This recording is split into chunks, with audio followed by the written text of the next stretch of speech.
Hi there guys, it's Octavian. This is 100 Cast, episode 58, and while there are some new subscribers to the channel, I would like to put a little disclaimer at the beginning of this video. If you're looking for incredibly high-level ranked play or something along those lines, I would suggest going and checking out my series called Challenger Casts. That one, every single replay is guaranteed to be drawn from either the Masters or Challenger tier, and so you'll never have any replay that isn't at least quite high quality, if not the very top quality, of solo queue play.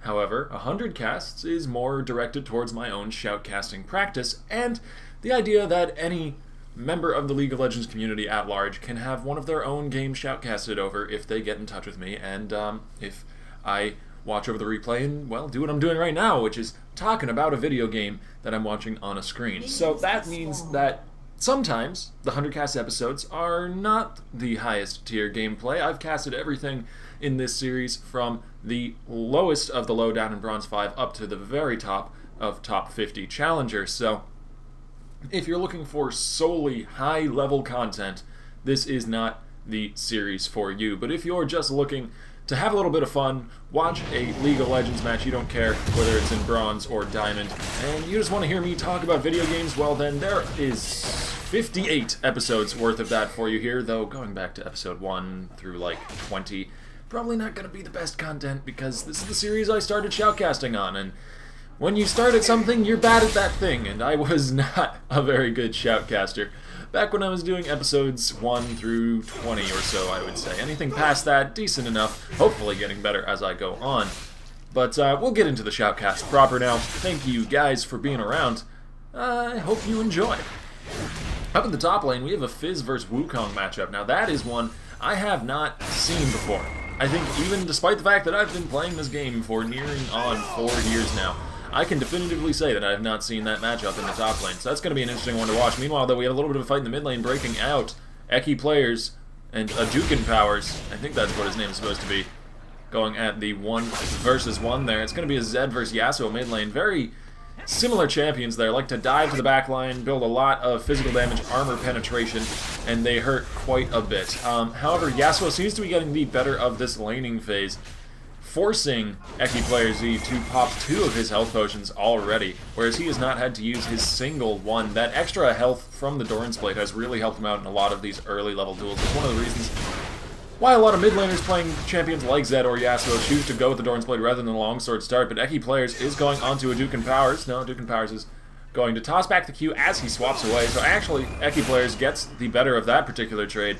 But if Powers can land a few more of these knockups, then he's going to be able to come out the better in this lane. He does have the longer range option here once he's able to charge up his Q. But we have another fight up in the top lane. Districts and Marshall Sakauku, I think that's what his name is. I didn't have time to see it before he flashed away out of there under the tower. Looks like we might have a gank. First gank of the game up in top lane. Camera's not wanting to swap up there yet. There we go. SG going to be meditating there as Eki Players gets hit by yet another knockup from Adukin.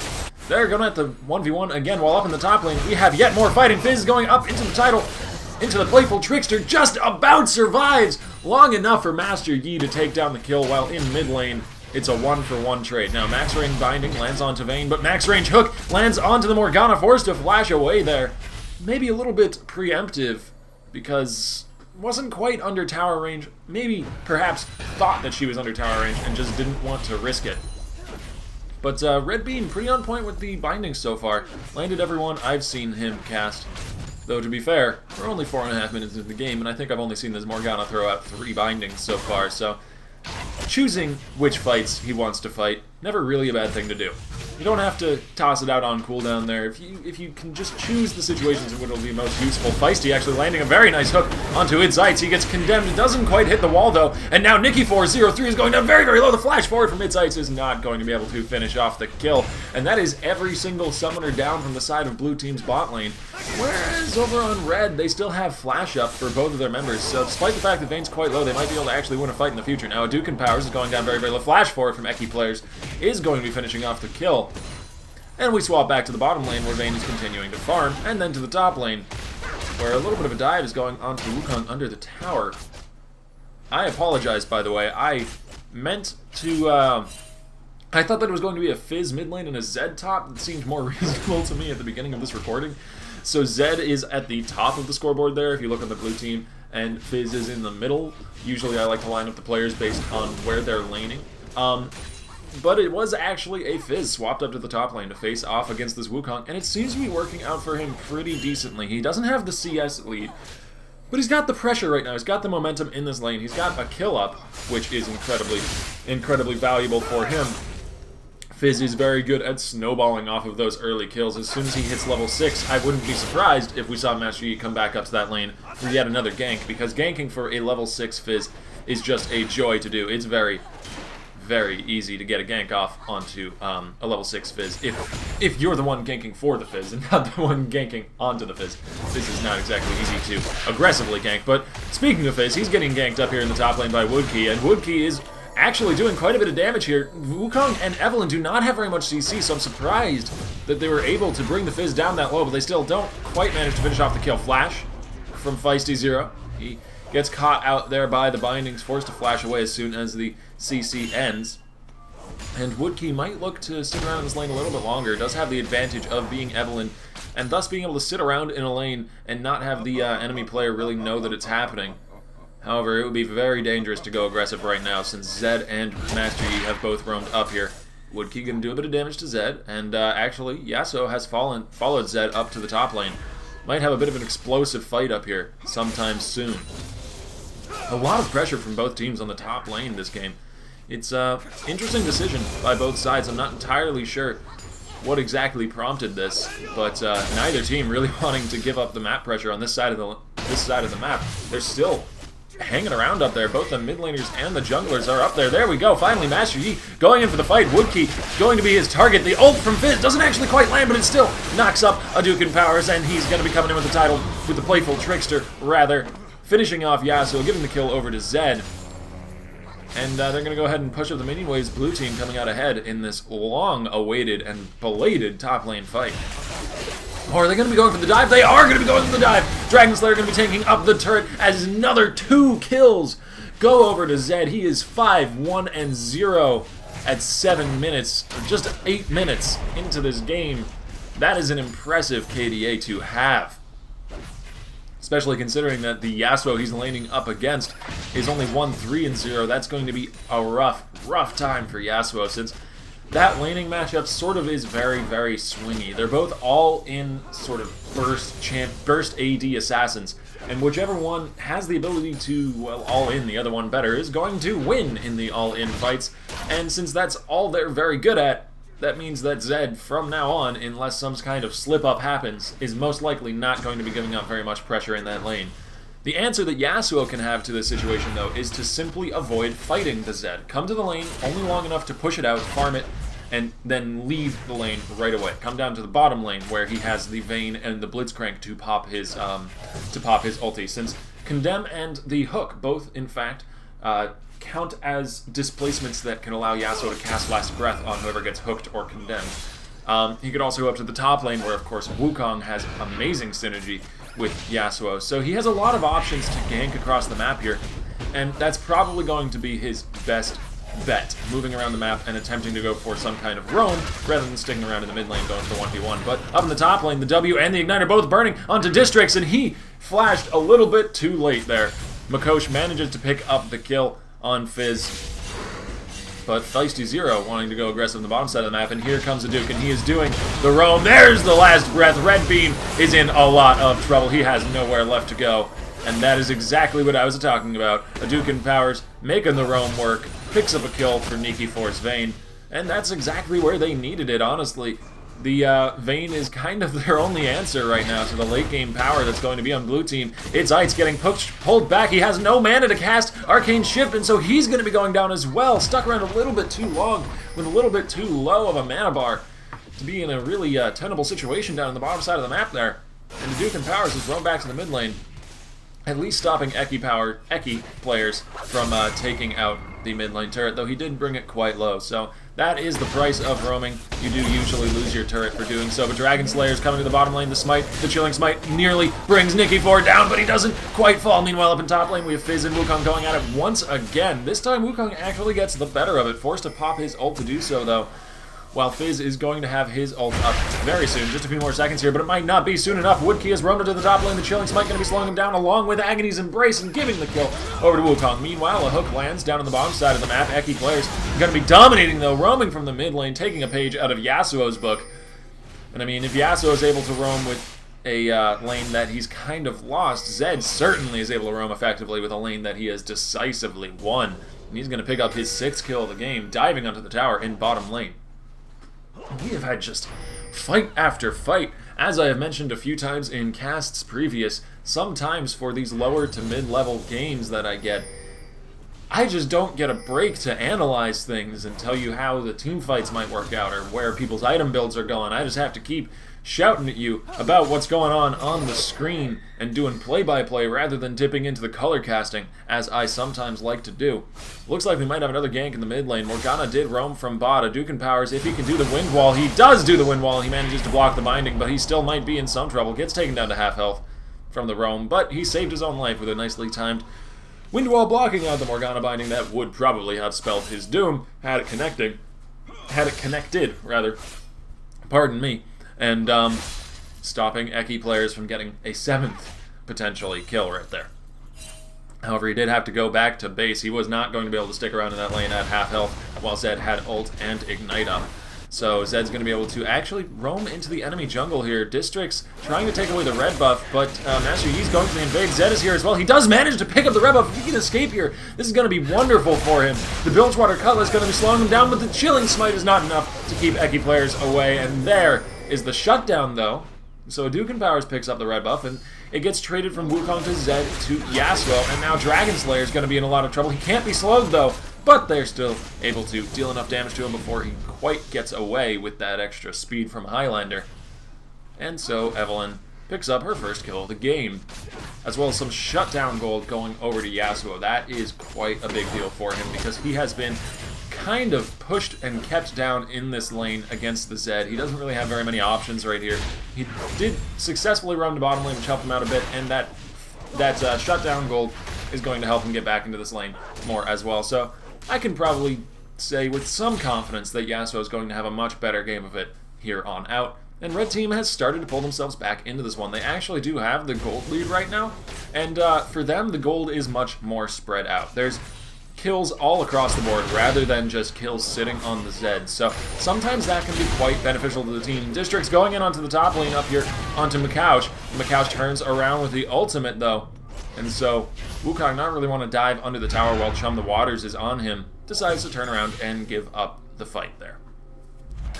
But he did get the better of it, to be perfectly honest, and he's pulling ahead in this lane in terms of farm. He nearly has a 20 CS lead, and Dragon Slayer is up top to try and maybe go for a different fare than Dragons as per his usual. Take down a monkey instead. I'm going to give the kill over to Makashla there, as the turret in the mid lane finally falls just in time for Eki players to go for what would have been a dive, but the turret isn't even there anymore. So Hadouken, finish off the kill man, throw a shuriken.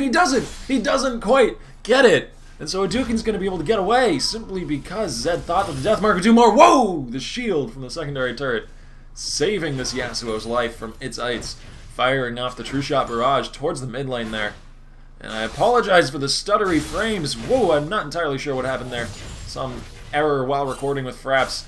I very much apologize for that, but it looks like it sorted itself out. Shadow swap away from Zed. Might be able to escape here. Actually, the Vayne ult kind of wasted. Tumbling into final hour there, only to find that Zed can just swap right away.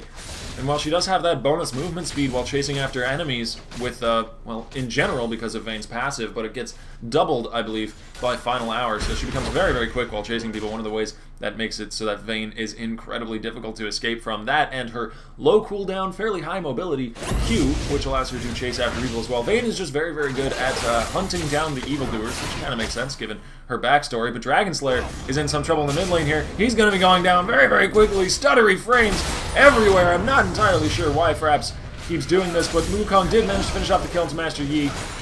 And Hadouken Power showed up in time to take down the roaming Morgana support, and the red team is coming back into their own in this game here. They're going to take out the mid lane turret, even up the turret score, more than even up the gold, get a 400 lead for themselves. Not a terribly large amount, but as I was saying earlier, they do have their gold a lot more spread out across their team, which is going to be quite beneficial to them because honestly, they have methods of dealing with a single person. They have the Wukong Yasuo combo, which if they can land that onto Zed, he will be completely gimped in any of these team fights if he gets hit by the Cyclone and then the Last Breath, just holding him in place and doing enough burst damage to take him down nearly instantly. Zed is actually very, very squishy. He did build a little bit of health with the Black Cleaver, but he doesn't have very much in terms of resistances. Having gone with the Ionian boots for some extra cooldown reduction, he's actually going quite heavily into the cooldown reduction with his build there. It's an interesting build path. Most Zeds would like to rush the Blade of the Ruined King since any damage dealt to an enemy during the death mark gets multiplied after the end of the death mark. But Mikoshka, why are you going in here? He's going down very, very low, nearly instantly dies. Now Woodkey is going to be bringing down that kill. Does get taken out by Dragon Slayer. But in the end, it's going to be a 2-for-2 trade overall. 2 kills going over to Master Yi, but Eki Players is not done here. Nikki 4 is going to be hit up by the death mark. The pop is going to bring him down, along with another auto attack. That Zed passive makes him so good at bringing down people who are low on health. And actually, that is a 3-4-2 trade overall going to blue team. I did not expect it to go that way. They really looked like they had the advantage there. But I guess Fizz kind of suiciding to them caused enough confusion that they got all sorts of out of sorts and just gave up a few more cleanup kills after taking out the top. No, they didn't even take out the top turret. So really, blue team came out quite ahead in that particular match. But we swap back down to the bot lane, where Ezreal is calmly split pushing. And this might be the first dragon of the game here. 17 minutes in, a little bit late to go for the first dragon, but better late than never. Red Beam and Eki Players going to be starting that one off. However, Hadouken Powers and Feisty are both on their way down here. They have their suspicions that this dragon's going to be started. Actually, the Crab, Feisty Zero, just recently took the Crab, so they do have uncontestable vision on this area, and the Wind Wall completely blocks out Ezreal's ult, and he has no more mana. He's kind of irrelevant in this fight. Master Yi is going to be able to smite secure the dragon buff, but its Ites might be in some trouble right now. He does not have... Oh, he just barely had enough mana to Arcane Shift out of there, so he'll be able to keep himself safe. But that was a wonderful wind wall from Yasuo, completely blocking out Ezreal from that team fight. And still, though, I would have to say that because of Master Yi's heroic efforts with his smite, that went in favor of blue team. Nice! Clone, showing some of the usage that Wukong's W can have right there. Well played by Distrix, and he might actually get this kill here. The flash away from Mikoshka is going to keep him safe. But very, very nice use of the Wukong clone there. It's not only a tool for juking people and gaining that invisibility, it's also a tool for blocking skill shots, because the clone will act like a champion and eat up any champion-specific skill shots, such as a Fizz ult that hit him. So if you cast it at the right time, you can completely negate things like Ash's arrow or Fizz's ult or things along those lines. Morgana binding, a lot more relevant in this fight than perhaps an Ash arrow, seeing as there's actually Morgana on the other team. But there's a lot of things that Wukong's clone can be used for aside simply from juking around, and District showing us that he knows how to do that. Going to be leaping in onto Eki Players here. Eki Players turns around with the death mark onto Yasuo, swaps on out of there. District is going very, very low. He's finally going to die to Mikoshka, and there is the Yasuo falling as well. Does manage to pick up the kill into Master Yi right before he goes down. They trade 1-for-1, but it was a 2-for-1 trade overall, and now its Ites is in trouble off to the side. Going to be popping the heal, popping the flash to get over the wall as well. Both summoners burned just for a little bit of aggression on the side of Woodkey's Evelynn. Well, the hook lands max range onto Red Beam, though. Condemn against the wall, perhaps, from Nikki 4. Now, doesn't even need it. Just a few more auto attacks, proccing that Silver Bolt, along with the damage from Red Buff, will be bringing Morgana down. Now, Mikoshka turns around, and this time, he is not going to be burning Flash and Heal to escape. He turns around to go ahead for the fight. He is not like his AD carry brethren. He is not afraid of a fight with an Evelynn, and he turns right around, chum the waters, along with all of the burst from Playful Trickster. And that finished off Lichbane in his inventory does enough damage to bring down Woodkey's Evelynn, and we return to a quieter moment on the board here. And we can look at some of the item builds, perhaps. I'm not sure, actually. Shine Smite stops the aggression here from Yasuo. Pardon me. Whoa! The flash forward from Districts is going to be bringing down Eki players, and Hadouken has roamed to the mid lane. The knockup doesn't quite land into its ites, but they do have Districts off to the side. However, Master Yi has flanked around them from behind, and this is starting to go very poorly. Districts, again, with the nice clone juke, though, does completely block the binding, and actually finishes off the kill into Master Yi as well. Use of the clone from Districts this game has been impeccable so far. Well played, Wukong. Actually turns around a 3v2 situation and picks up a kill for his team. Binding lands there, and Red Beam is going very, very low. Does not have any way out of there. Yeah, Nikki 403 with that stickiness that Vayne has can keep on going with the chase and bring down the Morgana. So sometimes you don't really need anything fancy. Just keep right-clicking and tumbling towards enemies. However, Yasuo does get taken out by the burst from Ezreal and Fizz, and there's the Condemn against the wall. Chum the Waters does a burst of damage, but it's not going to be enough. Vayne is on a rampage here, and Itsites is in a dangerous situation. The exhaust and then the knockup going to be holding him in place, but Eki Players has roamed back from base here. He's going to be swapping forward. He has Death Mark nicely dodging out the hook. Unsure if that was just serendipity or if he meant to do that, but either way, worked out pretty well for him. Gets the kill onto Vayne and gives another kill over to Itsites' Ezreal on that Blitzcrank. They're going to go ahead and push up the mid lane after that. And now can I talk about items? Or is there going to be more kills going on? Woodkey split pushing off on the bottom side. Doesn't look like he's in any danger. Actually, the True Shot Barrage is coming to the bottom there from Ezreal and Districts. Just about not getting spotted out by Zed. And I'll go ahead and look down at some of the item builds here while I have a moment. Ezreal seems to be going into a very blue build Ezreal. It might actually be in some trouble here. Does land the slow. Turns around with a few more auto attacks, lands another slow. But he's going to be going down. Yeah, one more auto attack. Actually, he manages to shift away. He dodges to the side of the queue. Turns around with the slow, but he doesn't quite have the range to be able to escape the last auto attack that brings him down. Now, Woodkey in the bottom side, pushed perhaps a little bit too long, gets chased out and killed by LCA Dragon Slayer. And, Feisty Zero tosses out a hook, but just brings in a minion to share with Nikki 4. That's what he meant to do, right? He just wanted to share the gold, share the wealth off that minion. That's what he wanted, that particular minion. Anyways, whew. As I was saying, Ezreal looks to be going into a blue build, and Dragon Slayer looks to be going into the enemy jungle. He gets knocked up, he gets silenced, he has nowhere to go. The flash, actually, from Nikki 4, really wanting this kill, tumbles forward, final proc of Silver Bolts, finishes off the kill. Makushla now in the top lane getting chased away by Districts, and I am never going to get a chance to talk about anything but fights, am I? Well, anyways, I hope you guys like fighting, because we have got lots of it. Districts is on a killing spree. Fizz is going to be going down to a long-range staff. Wukong's Q, by the way, similar to a lot of auto attack enhancements, does actually increase the range of his auto attack for that one auto. Vi's E acts in a similar way as well. So if someone's just out of your auto attack range, you can use one of those enhancement sort of abilities and gain a little bit of extra range that way. But there is Eki Players getting stunned up against the wall. Thankfully, he got stunned up against the wall inside of a bush, so they didn't actually turn around and go super aggressive onto him, and that means that he's freed up to take out the Vayne on the backside of the fight, but Hadouken still has last breath, and the knockup from Blitzcrank is going to allow him to proc it. Double kill for Yasuo, and they're going to swap over the mid lane and put a little bit of pressure there. Dragon Slayer's here to clear out the minions, though. And while there's been tons of action and kills all over the board, neither side has really been able to take a decisive sort of objective push off of any of the kills that they've been able to pick up. I mean, dragons and towers have gone down, but no inhibitor towers, no big barons, no big plays. Master Yi going into the backlines, goes down to Hadouken, but then Hadouken goes down to Makushla, and Makushla is forced to flash away, turns around with the Chum the Waters. This time Districts is not able to block it with a clone. He gets hit up by that. Actually stands still for a sec to try and maybe juke out his sights. Doesn't really need to, though. He's tanky enough to survive a few more shots and then get away safely, actually, into the enemy jungle. It looks like he's roaming around looking to maybe pick up a kill onto the low health Fizz, but Fizz is way off on the other side of the map right now. He is not risking anything. And the dragon is back to life. Now, both teams were there when the dragon was smited by Master Yi, so they both have this timer.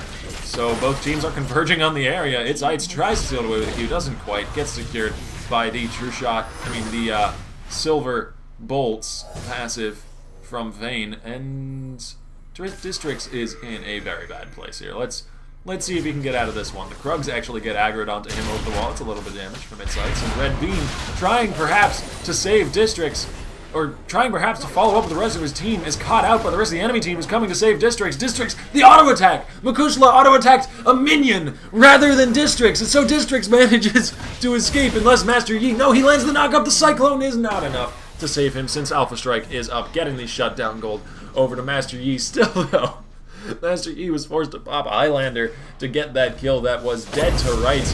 Fizzes, he just decided auto minion instead, and now Dragon Slayer, chasing down that kill for all he was worth, put himself behind enemy lines. And the shutdown gold goes over to Nicky4, who's tumbling into Final Hour, chasing after its Ites. He flashes away, though.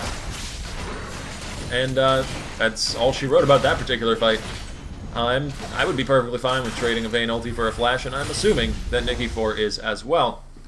And they're going to go ahead and push out the bottom lane. Hook from Feisty0 doesn't quite land, and he's actually out of mana at this point, so its Ites might be able to get some sort of chase going on here. He does have the Iceborne Gauntlet, so he's quite good at sticking to people.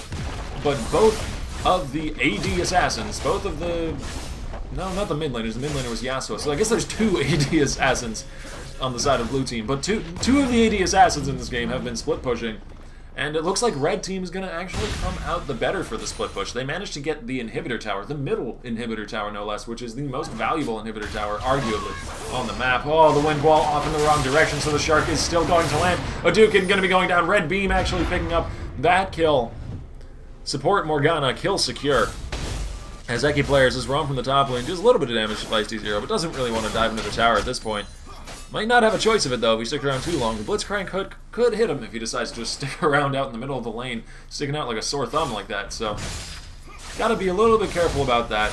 Those forced gap closers, as I like to call them. There it is, it lands right into Eki players. It's like I can tell the future, guys. He's diving in with the spell shield to the backside. He actually gets a lot of burst. There's the True-Shot Barrage, gonna be giving him a little bit of extra damage he needed to bring down Nicky4. However, swapping back under the tower, he does go down to the Cyclone from Wukong. Master Yi bringing down Wukong, though. The teacher finally taking out the student, since for those of you who do follow the League of Legends lore, Wukong is Master Yi's student. I don't know how many people actually read that stuff. And they managed to take out the secondary turret in the mid lane. I mean, it's no inhibitor turret, which is what red team has in that lane, but it's something, and it's what you gotta take before you can get the inhibitor turret. And there's flash forward from Hadouken Powers. The knockup is going to land. He's gonna follow it up with Last Breath and smash Master Yi into the ground, pick up that kill fairly easily, and the flash over the wall. I can't even call it a flash over the wall from Red Beam since it didn't make it over the wall, and he's going to give up the kill to Evelynn, who's gone Chilling Smite, which I believe is actually...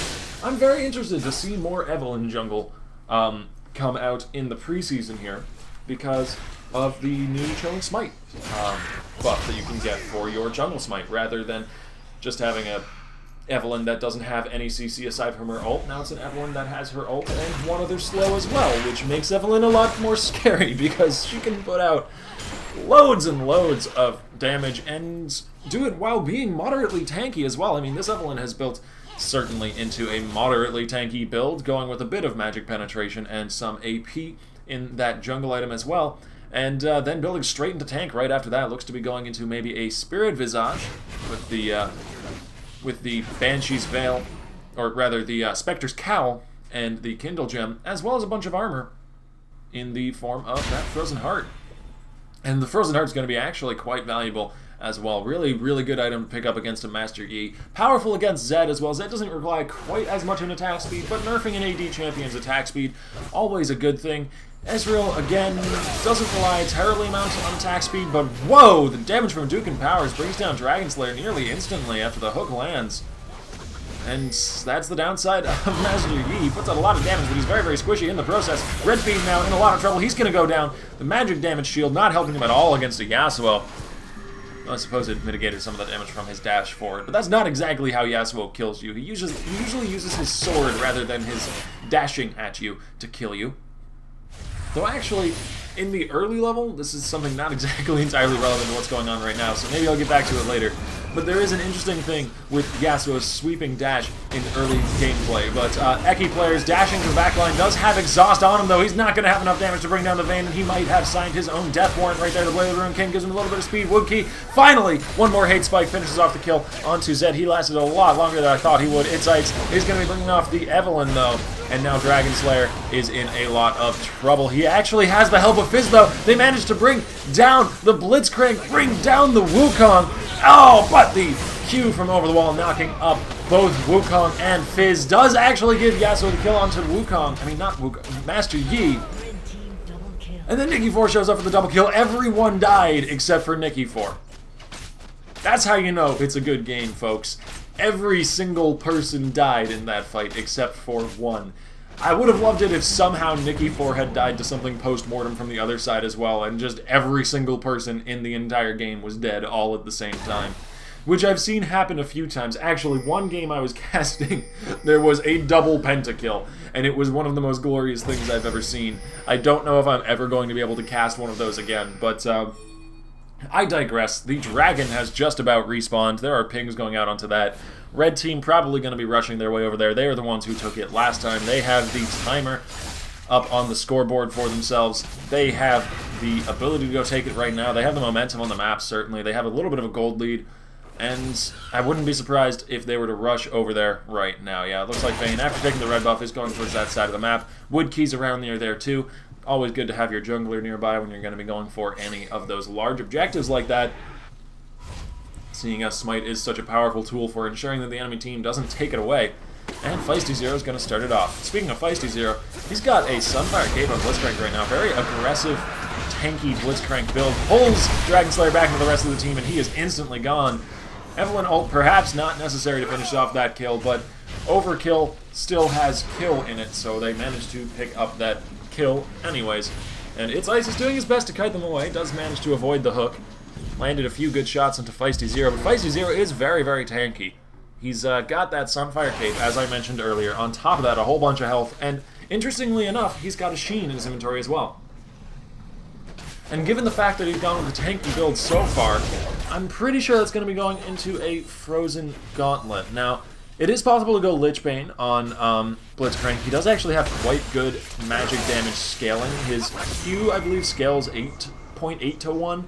And his ult scales 1 to 1, so he can do a bunch of burst if he gets a bunch of AP, and the Lich Bane, of course, is going to be procced as soon as he pulls someone in. But most likely, given the tanky build, he's going to be going for the Frozen Gauntlet, but I digress. We have a team fight going on. Woodkey is going to be going down for the double kill to Master Yi, and just like that, he gets 1, he gets 2, he gets 3. Master Yi coming up big in that particular fight, and it looks like Blue Team might actually be able to go for a Baron after that. Though they're roaming down towards the mid lane, I'm not entirely sure what their objective is right here. Perhaps they just want to hold off the super minions from taking out their Nexus turrets or something along those lines. Here we have Eki players really wanting the kill onto Nikki 4. Thankfully, the Deathmark did enough damage that even while he was stunned up against the wall, he was able to take out the solo kill. But I don't know if that was really the best use of his time. Probably should have gone to go for some sort of larger objective on the map here, since they did just get a 3-for-0 trade before that, but It's Ice has decided to go and farm the Raptor camp, and that might have been a bad idea. Wukong was nearby and forced him to flash away over the wall. To be fair, Wukong also flashed away, but now he's teleporting up to the top lane. This Wukong is just applying pressure all over the map right here. Eki players is going to be able to escape from this, though. I don't see Districts really catching up to him, but he might actually be flanked around. Evelynn is coming around the side. They see that he's coming this way. He swaps the shadow back, so he's going to be able to swap back there, flashes away. Districts is going to catch up to him, though, with the dash and finish off the kill pretty easily with a 1-2 strike. And now we have Fizz jumping right into 4 people. He has no fear whatsoever. However, Master Yi might be able to clean up here. No, he gets knocked up. He gets hooked in. Too much CC. Districts gets the shutdown gold. So close for Master Yi. That must have been incredibly frustrating for Dragon Slayer right there, because he had the double and then the triple right within his grasp, but the amount of CC layered one on top of the next kept him from being able to finish off any of those kills past the first one, and has allowed Red Team to go and attempt to take down a Baron. Now, Baron does hurt quite a bit, and they're all fairly low, so it's a bit of a risky endeavor, and they are going to back off instead of trying to finish it off, because while Blue Team was pretty much all dead, they didn't have any way to stop them themselves. The Baron was enough to stop them in and of itself, so Baron a lot more powerful nowadays than it used to be in Seasons of old, and something that you have to keep in mind in the later game. Probably want somebody, preferably a tank, at full health when you start that big monster, so that you can allow it to be tanked up pretty much in its entirety. And speaking of tanks, aside from the Blitzcrank, neither side really has a proper tank. Wukong has built very, very Bruiser-esque. He's gone with the Ravenous Hydra first item and then into a lot of health, actually finishing off a Frozen Mallet at this point already, which is a big buy for him. That's going to allow him to stick to enemies very, very effectively. And since the enemy team is quite slippery, that's going to be very, very helpful for him. The only problem is, in a team fight, he's not really going to be auto-attacking people much. He's going to be going in like that and then starting off the ulti and knocking its sights up into the air, and Hadouken Powers is going to come in with the last breath, finish off the kill, and by the time everybody's dead, Distrix has not used a single auto-attack. So the Frozen Mallet, little bit of an interesting buy. Better in the 1v1 situations because it allows him to chase people down, so it does make sense that they're sending Distrix back to deal with the split pushing Zed, because he's going to have a much higher chance of actually being able to chase this guy away and perhaps even bring him down than pretty much anybody else on the team. While 3 members of Red Team are sent mid lane to deal with the open inhibitor, bring that one down in pretty short order, and maybe push onto the Nexus Towers too. Hadouken and Nikki 4 are both going at it, however, the Fizz ult doesn't connect onto anybody! Feisty Zero actually gets hit by the edge of it, but that's not who they wanted to land it onto, and Master Yi going in big right there does not come up very big, and gets taken out nearly instantly. Gets rid of half of Nikki 4's, or maybe even a little bit more than half of Nikki 4's health bar in the process, but you need to get rid of all of it if you want to make the man dead, so half. Close is only good enough in horseshoes and hand grenades, as they say. And the map returns to quietude once more, though the middle inhibitor did again fall for the side of blue team, while Nikki 4 goes back to farming the jungle a little bit. And I go back to talking about the items because I think this is the second time this entire game that I've really had the time to be able to do that. Looks like Itsites has continued with vigor into his blue build Ezreal path. Every single item in his inventory is blue. Even his skin is somewhat blue. I believe he's playing Frosted Ezreal right now, so very, very committed to that particular build path, even so much as to have the glowing blue gauntlet at all times because of the Manamune that has been upgraded into a Muramana at this point. Been long enough into the game, certainly. 37 minutes on. He got it pretty much as soon as he could. Red Beam has absolutely no way out of that. That is one of the downsides of Morgana. You come around a corner into the wrong place and you have no mobility to get out of there. Now, the knockup does not quite land onto Eki player Z. I don't know if they'll be able to make any more kills come out of this. The Chilling Smite is up, though. Woodkey lands the slow onto Eki player, and now Dragon Slayer is going up. Ham! He brings down the kill into Hadouken's off to the side, though Fizz is going to be going down. Finishes off the kill onto Vayne. Even post-mortem, the damage over time from Fizz is quite large. True Shot Barrage, and the damage from Eki players is huge. Double kill for Zed. He's going to chase down the Wukong, try and bring him down. He does have a red buff, one more auto attack, gonna be slowing him up enough to finish off the kill. Triple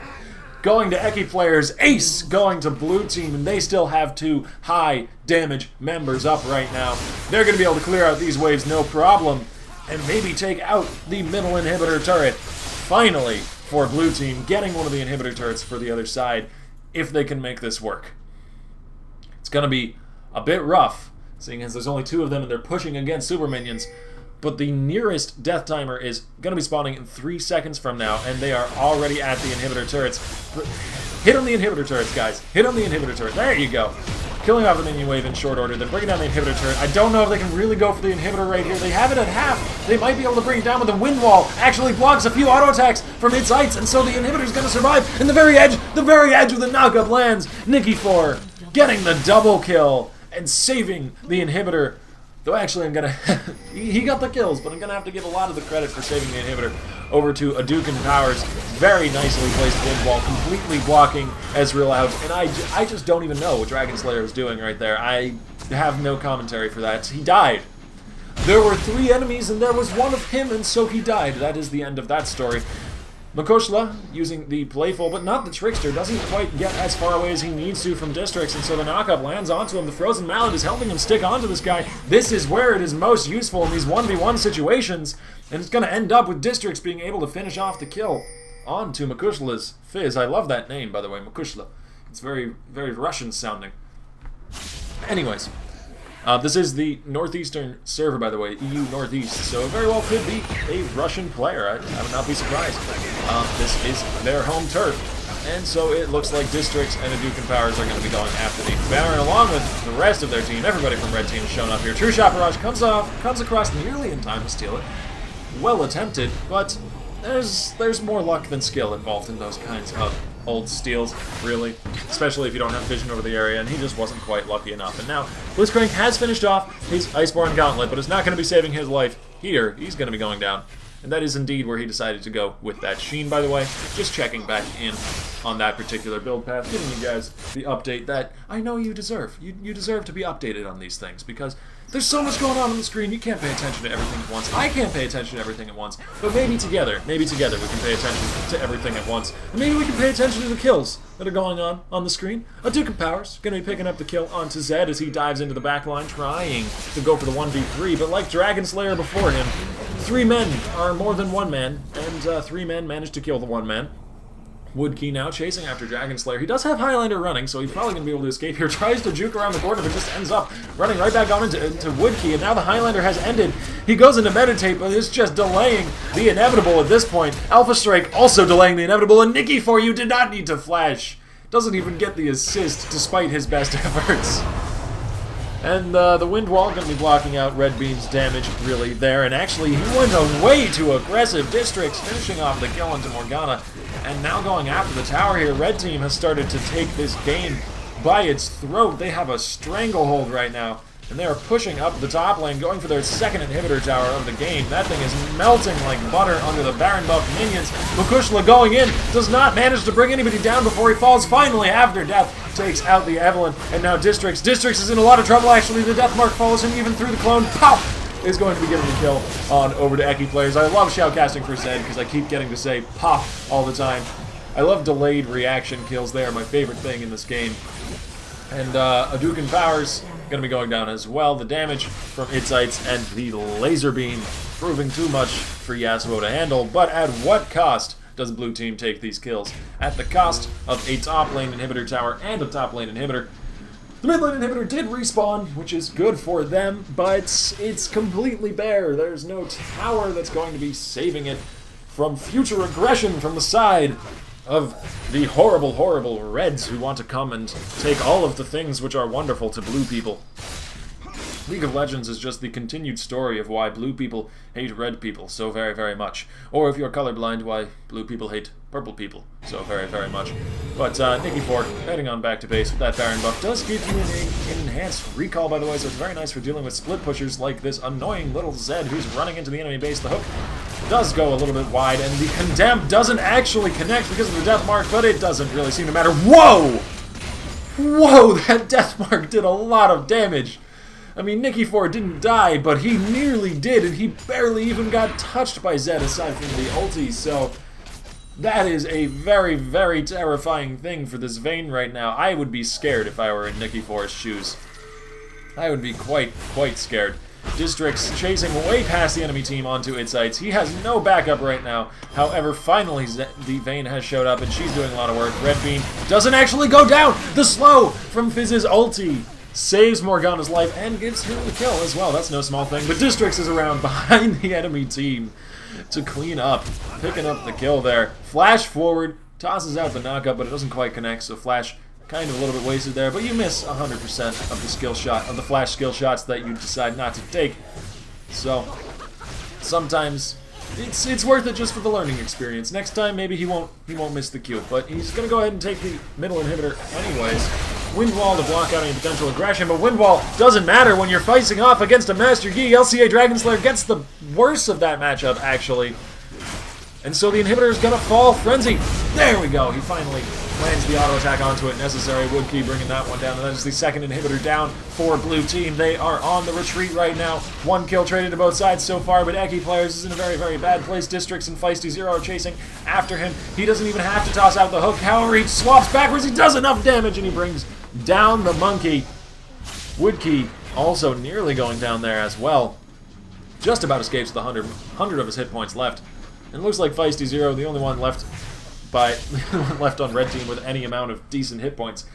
All alone as a Blitzcrank support, doesn't really have the ability to chase down anybody himself, so he'll just head back into the enemy jungle, maybe take a jungle camp, and then head on home.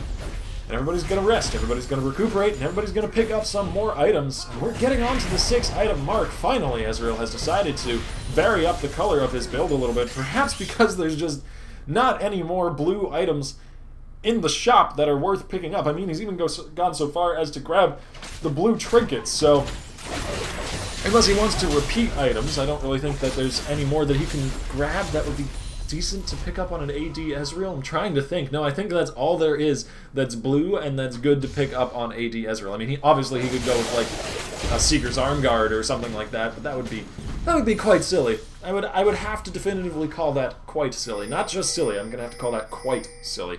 So he's gone with a red item this time. Bloodthirster as sort of icing on the cake of blueness, which is his inventory. And actually, speaking of blue, there's a blue buff that just came up, and a dragon that just came up. Dragon a little bit more important at this point in the game. Hadouken and Feisty Zero going to be taking that one up. Ooh, the Ezreal ult once again nearly stealing it. But almost only counts in horseshoes and hand grenades, so does not count for ult steals, sadly for its ites. However, blue team is grouping in the mid lane. They might be able to make some kind of concerted push happen here. Makosla and Eki player holding up the front while Itzites is back in the rear, firing off Q after Q. And the benefit of that particular build that he's gone with is that he can essentially keep the mana immune Mura mana on constantly, have that damage buff all the time. And so long as he lands his Qs, he'll get enough mana back that he can just keep it on all the time because of the Essence Reaver, which he has as well.